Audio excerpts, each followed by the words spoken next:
Downtown Croydon sees itself as the office and shopping capital south of the capital itself. As a borough, it boasts a plethora of railway stations and hosts of commuters coming in as well as going out. In north-east Croydon, a majority own their own homes, more respectable than rich, but best known as the home of the Speaker. Bernard Wetherill was a Conservative MP until he renounced party politics to take charge of the House of Commons. Recent Speakers have all been opposed, usually by fringe candidates, but rarely by the main parties. Senior Labour and Alliance figures might regret a contest this time, but the party's line is to give voters a choice. Labour's choice as candidate is Christine Patrick, 34, a multilingual consumer researcher with a special interest in her party's plans for a ministry for women. But she's meeting more immediate concerns at the supermarket. Are you going to be voting Labour? Oh yes, definitely, Great. yes. I've had enough of the other one, Yes, definitely. yes, a lot. She senses an anti-Thatcher vote looming large on Thursday, but has no qualms about her own bid to separate the Speaker from the House.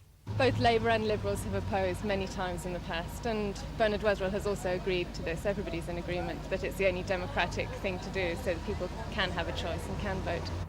Insurance man Julian Goldie is hailing the Alliance vote.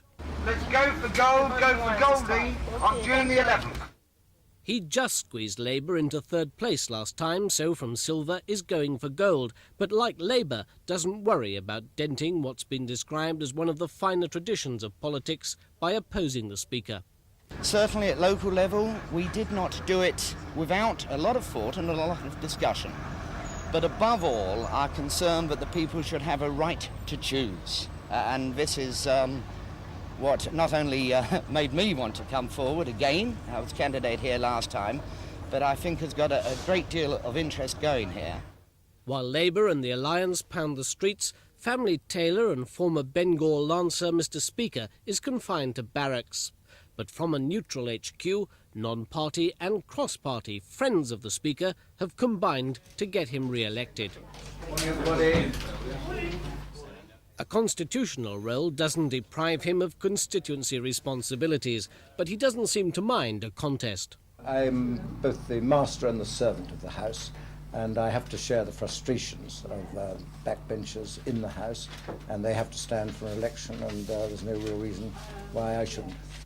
Unlike his opponents, Mr Speaker can't campaign, can't canvass, can't wear a rosette or make a political speech. But he says he'd rather lose his seat than break his vow of impartiality.